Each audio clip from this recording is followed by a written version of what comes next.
Assalamualaikum warahmatullahi wabarakatuh. Jumpa lagi dalam siaran Permata Islam menapaki jalan sufi bersama Jamal Rahman.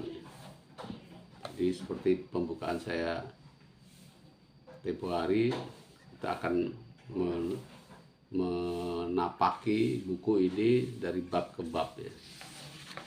Ini bab pertama itu diberi tema membuka diri terhadap cahaya.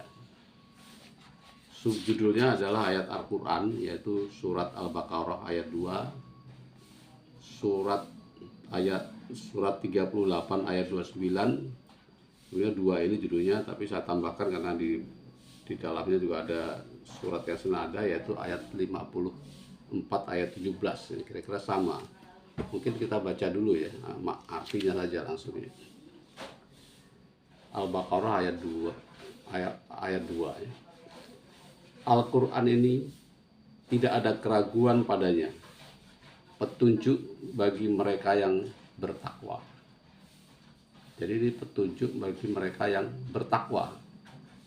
Ditekankan pada saat ini bagi orang bertakwa ini menjadi petunjuknya. Kemudian ayat 38 ayat 29 ya. Al-Quran kami turunkan kepadamu penuh berkah agar mereka menghayati ayat-ayatnya dan agar orang-orang yang berakal sehat mendapat pelajaran. Jadi agar mereka tuh ya orang-orang yang didakwai oleh Nabi Muhammad ya, menghayati ayatnya dan orang-orang yang berakal sehat mendapat pelajaran. Nanti contoh-contohnya akan kita ungkapnya. Kemudian ayat 54 ayat 17. Dan sungguh kami mudahkan Al-Quran ini untuk peringatan. Maka adakah orang-orang yang mau mengambil pelajaran? Jadi intinya fokusnya di Al-Quran, makna Al-Quran. Jadi ini ceritanya diawali bagaimana Nabi pertama kali menerima wahyu. Maksudnya kita mendudukkan Al-Quran itu apa? Al-Quran itu wahyu Allah secara langsung. Jadi Nabi Muhammad ketika itu sudah settle ya. Dia sudah mapan secara ekonomi karena menikah dengan janda yang kaya raya dan baik hati ya, Siti Khadijah.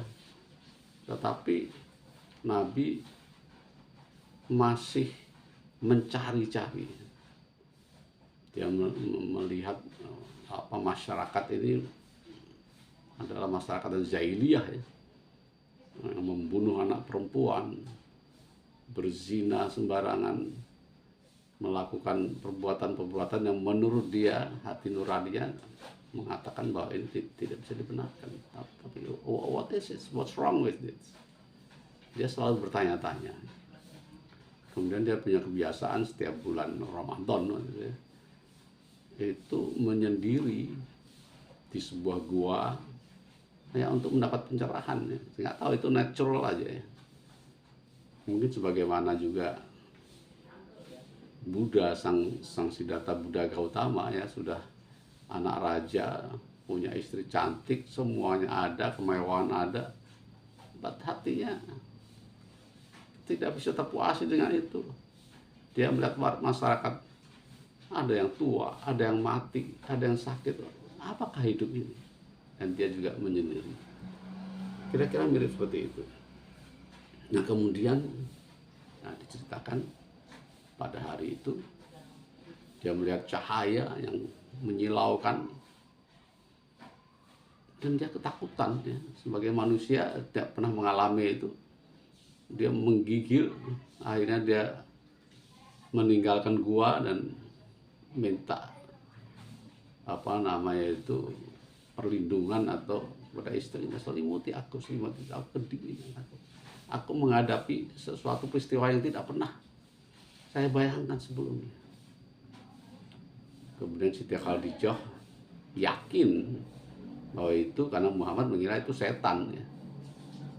Nah, si Khadijah yang meyakinkan, nggak mungkin kan, kamu nggak mungkin didekati, kamu itu orang baik, setan akan takut. Waktu itu ada keyakinan ada setan dan sebagainya. Kemudian Siti Khadijah menanyakan fenomena ini pada pamannya, Warakah, seorang penginjil, seorang ahli Injil. Akhirnya pamannya meyakinkan bahwa ini sudah tertulis di dalam Injil, ciri-ciri orang yang menjadi nabi yang dijanjikan, nabi terakhir. Maka Siti Khadijah membujuk Muhammad untuk kembali lagi ke tempat itu. Memang di situ tepatnya untuk menerima apa ya, hikmah dan sebagainya. Nah, akhirnya Nabi kembali lagi dan dia kembali ditemui oleh malaikat Jibril dan di apa namanya itu, dipeluk ya. Ini proses, karena dia manusia yang harus menerima wahyu, ada proses fisik yang harus dialami oleh Nabi supaya ayat-ayat itu terpatri dalam pikiran, dalam hatinya. Itu tidak mudah ya. Nah, sejak itu ayat demi ayat kemudian dimasuk ke dalam apa namanya itu kesadaran Nabi Muhammad, dan kemudian itu di-deliver ke kerabat-kerabat terdekat. Itu cerita singkatnya seperti itu. Kemudian Jamal Rahman ingin menunjukkan bahwa Al-Quran itu adalah sesuatu yang ajaib ya, sesuatu yang nyata, sebuah pertemuan antara Tuhan yang Maha Kuasa dengan makhluknya yang memang disiapkan ya untuk menjadi pemimpin, untuk berdakwah, untuk memberi pelajaran kepada umat manusia ya. Nah, saya berpendapat dan saya kira setuju sependapat dengan Jamal Rahman bahwa Al-Quran ini banyak dimensinya banyak maknanya. Yang pertama tentu dimensi makna ya. Nah, Al-Quran sendiri menyebutkan bahwa di dalam Al-Quran itu ada yang terang, jelas, ada yang tersembunyi,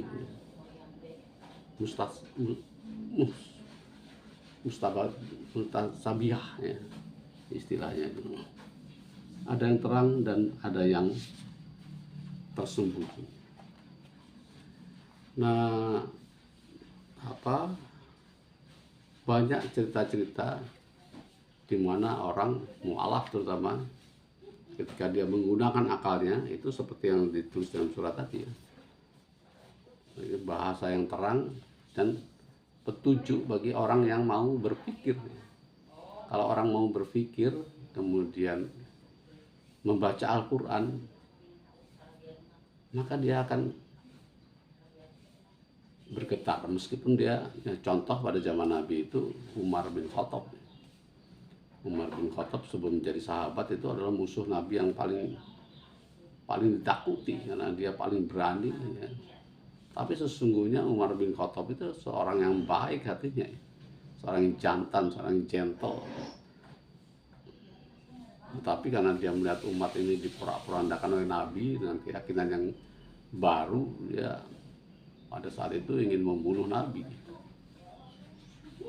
Nah, ketika dia ditanya oleh seorang, kamu mau kemana? Saya mau ke Muhammad, akan saya penggal kepalanya.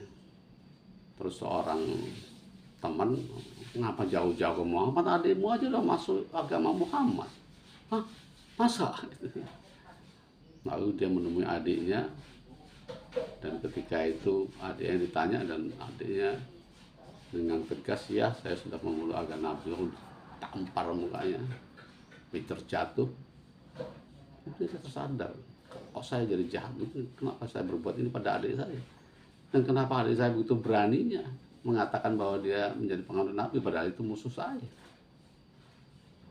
Lalu Umar mulai membuka sedikit celah ya untuk kebenaran, meminta adiknya untuk membacakan ayat. Apa yang kamu baca itu, coba saya dengarkan. Tadi dengan sombong. Tapi karena ada celah sedikit untuk mau tahu, ya, untuk mau menerima pelajaran, maka ayat itu merasuk, ya, merasuk kesadarannya, baik berupa lantunan maupun maknanya. Kemudian dia segera bisa menghayati, dan dia tidak berdaya, lemes. Akhirnya ya tolong bawa saya ke Nabi Muhammad, saya mau masuk Islam. Itu contoh kekuatan ayat Al-Quran itu bagi yang mau berpikir, ya. Meskipun dia tadi anti Islam, bisa berbalik asal dia punya potensi, artinya ada kebaikan dalam dirinya. Ada contoh lain yang barusan saya tonton di YouTube, ya. Zaman sekarang seorang Amerika ateis namanya Jeff Lang. Dia dengan pemikirannya yang dia ikuti, yang karena pemikirannya, karena filsafatnya dan sebagainya, dia menjadi ateis. Enggak ada Tuhan, enggak ada. Tapi dia seorang yang baik. Entah bagaimana peristiwanya itu, tiba-tiba di mejanya itu ada Al-Quran. Siapa nih, ada mahasiswa iseng aja nih. Tapi dia juga tidak terlalu antipati, ya. Al-Quran itu ya, saya bawa aja. Lama nggak dibaca, suatu saat dia nggak ada bacaan. Semua harus dibaca di apartemennya itu. Mungkin dia kampusnya jauh dari rumah, dia ada apartemen. Di situ ditaruh beberapa barangnya. Sudah kehabisan bacaan di malam hari itu, ya, iseng-iseng coba saya baca Al-Quran. Dan disitulah kembalilah masuk itu, hebatnya atau ajaibnya atau gaibnya Al-Quran itu. Langsung masuk, merasuk, ya. Sehingga dia seperti terperangkap gitu. Akhirnya ingin membaca terus Al-Quran itu. Ada hal lain yang menjadi keajaiban Al-Quran itu, ada lantunannya, ya. Tadinya saya tidak menganggap itu suatu yang penting, ya, lantunan atau qari'ah, ya. Tapi ternyata saya disadarkan oleh B.J. Habibie. B.J. Habibie itu ada cerita, dia seorang yang cerdas, dia seorang yang menonjol di kampusnya, tapi dia penasaran, kok saya nggak bisa ngalahkan itu orang Yahudi itu, ya. Selalu kalah sama Yahudi itu. Terus Habibie berkali-kali bertanya, kamu gimana belajarmu, kok bisa seperti itu? Orang Yahudi itu akhirnya karena ditanya terus, itu kan dari agama, dari Quran yang kamu miliki, itu saya mendapatkan kecerdasan ini. Lo gimana? Dalam Al-Quran itu kan bilang, kalau Anda membaca Al-Quran, maka Anda akan cerdas, akan tidak gampang lupa, akan mudah mengingat-ingat. Jadi saya lantunkan Al-Quran dengan tajwid yang benar setiap hari. Itu rahasianya. Walaupun dia tetap Yahudi, nggak berubah agama. Dia hanya memanfaatkan rumusan atau trik, ya, atau dari Al-Quran supaya dia jadi pintar. Ya, ini kan seperti juga yoga, ya. Yoga itu oleh orang barat, oleh orang internasional dipakai untuk menyehatkan badan. Padahal yoga itu tujuannya bukan itu ada temuan sufinya Hindu zaman dulu untuk mendekatkan diri pada Atman, ya, dalam bahasa mereka, atau pada, kalau bahasanya Khalil Gibran, pada roh bumi, pada penguasa alam, ya, dengan gerakan-gerakan tertentu bisa dekat kita dengan. Jadi itu sebenarnya spiritual sekali. Tapi spiritualnya dihilangkan, yang dipakai cuman fisiknya, dan itu memang benar bermanfaat bagi orang banyak kalau kita melakukan gerakan-gerakan yang menyehatkan kita. Jadi seperti itu juga Al-Quran, lantunannya itu bisa menyehatkan kita. Mungkin terkesan nggak logis, ya, tapi sebetulnya mungkin kita pernah mendengar bagaimana penelitian seorang bayi itu menjadi cerdas dengan mendengarkan lagu-lagu klasik, Mozart, lagunya Beethoven, Schopenhauer, apa namanya itu, Strauss, gitu ya. Dentingan-dentingan klasik itu merangsang pertumbuhan otak jika anak-anak cerdas. Begitulah kira-kira Al-Quran, ya, lantunan tajwidnya yang benar itu akan menghadirkan keselarasan pikiran dan otak, hati, terutama juga hati, sehingga membuat itu menjadi cerdas, ya, ini vital. Meskipun saya terus terang, ya saya terlambat ya untuk tahu tentang ini, apa namanya itu, tapi saya menjadi tidak lagi menganggap remeh, ya. Tadi saya menganggap remeh. Nah, kemarin saya diingatkan sama istri saya, Pak, bacaan Al-Fatihah Papa itu salah, lebih bagus si Edra anak saya, ya karena dia memang dulu sekolah di sekolah Islam dengan baik, ya. Sekolah saya di sekolah nasional dan sekolah Kristen. Walaupun saya sekarang mungkin sudah terlambat, saya tidak ingin juga mendalami tajwid dan sebagainya itu, tapi sekarang saya respect bahwa itu sesuatu yang mungkin, ya. Begitu lengkapnya Al-Quran ini, dan yang paling penting juga, ya, dalam hikmah ini, Al-Quran itu bukan diperuntukkan orang-orang yang tinggi ilmunya, filosof-filosof, bukan. Nabi Muhammad itu adalah seorang yang ummi. Ummi itu adalah bebas dari pengaruh-pengaruh, bukan nggak bisa baca tulis. Nah, banyak yang menentang itu, Nabi itu turunan orang yang kasta tinggi dalam bahasa itunya, pasti dia bersekolah, pasti dia banyak, tapi dia ummi itu bebas dari pengaruh-pengaruh ideologis. Nah, dia tidak menyembah berhala. Nabi itu sangat benci berhala, itu natural dari dirinya. Kemudian juga dia tidak dipengaruhi Kristen atau agama-agama yang lain dengan dari situ, dia betul-betul murni. Jadi intinya agama, keyakinan atau Al-Quran itu bisa diolah oleh orang-orang yang sederhana, asal hatinya bersih, cerdasnya di hati. Nah, ini message yang paling penting pada bagian ini, bagian pertama, ya. Permata pertama. Ini baru 2 halaman, saya kira waktunya sudah cukup panjang. Jadi pengantar Jamal Rahman ini untuk mendekatkan diri kita kepada keimanan kita, yaitu marilah kita menghormati dulu Al-Quran, ya. Bacalah dengan pelan-pelan, insya Allah akan mendapat peringatan, akan mendapat pelajaran, akan mendapat hikmah yang bermanfaat bagi kehidupan kita. Mungkin itu dulu untuk kali ini.